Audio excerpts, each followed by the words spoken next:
Now chaos inside and out of Syria as we report what's going on this morning while bombs rain down on ISIS targets in that war-torn country. There's also been a sudden and massive flood of refugees fleeing the terror group that is threatening a humanitarian crisis around the nation's border. CNN's Arwa Damon is live at a refugee camp right near the Turkish-Syrian border. Arwa, this is unlike any other displacement we've seen apparently in the past 3 years of this Syrian civil war. First of all, set the scene for us where you are. What is going on?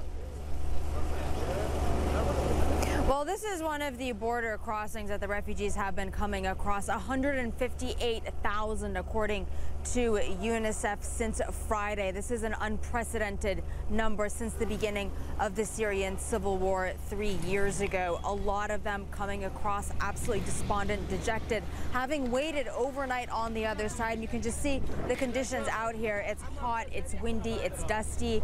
The children didn't have water or food. Many of them coming across in tears. A lot of the adults, the women especially we were speaking to, breaking down completely as they spoke about everything, the lives that they left behind, and the fact that at this stage they don't know when they're going to go back home. Refugees we spoke to 3 years ago when this first began are still living as refugees in Turkey, Wolf. And what are you hearing, Arwa, about, you're getting some initial reports on what the U.S. and these 5 Arab coalition partners managed to achieve with these initial airstrikes, Tomahawk cruise missile strikes, airstrikes against these ISIS targets in Syria?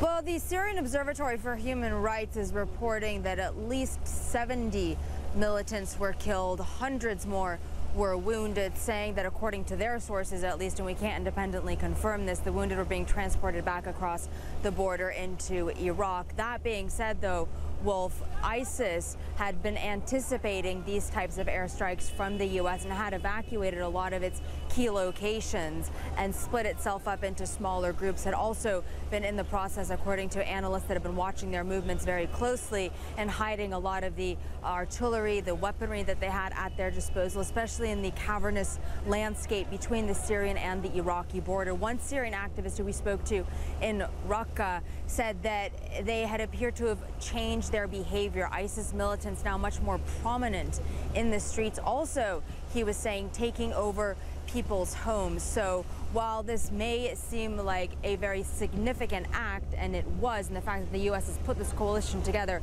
is not to be underestimated, this is still just the beginning of a very long battle. That is what all indications are it is going to promise to be, because this is not an organization that is going to just evaporate into thin air. Plus, we're hearing reports also from the Syrian Observatory for Human Rights that the U.S. hit other targets, the Nusra Front, for example, other Islamic militant groups that perhaps the U.S. at this stage views as being terrorist organizations, but that's not necessarily the view that is shared by some of the Syrian opposition members across the border from where we are right now, Wolf.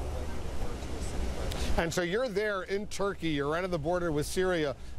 Turkey is a NATO ally. We know about 1.5 million Syrian refugees over the past 3 years or so have flooded into Turkey. Certainly Turkey has its hands full dealing with these refugees.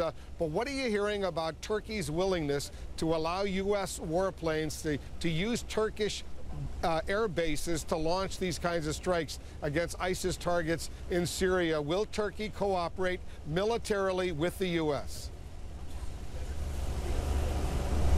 That we're going to have to wait and see. The Turkish government had been very reluctant and in fact did not join this coalition that the U.S. was putting together, and has come under some heavy criticism for that. Their rationale behind not wanting to join this coalition is because ISIS had 49 Turkish hostages in their custody.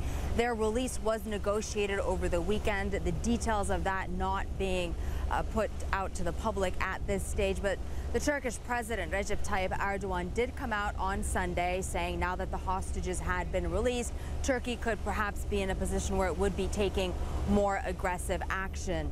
And so we have that potential in the future. And the country, again, not just dealing with this influx of refugees that has been massive, but also with a lot of tensions within this own country, even across the border here. Some of the refugees, for example, earlier today were very upset that they couldn't bring their livestock with them, and they began screaming, shouting. Some of the Turkish security forces here firing tear gas at them. So the situation is very tense, and it is so incredibly complicated.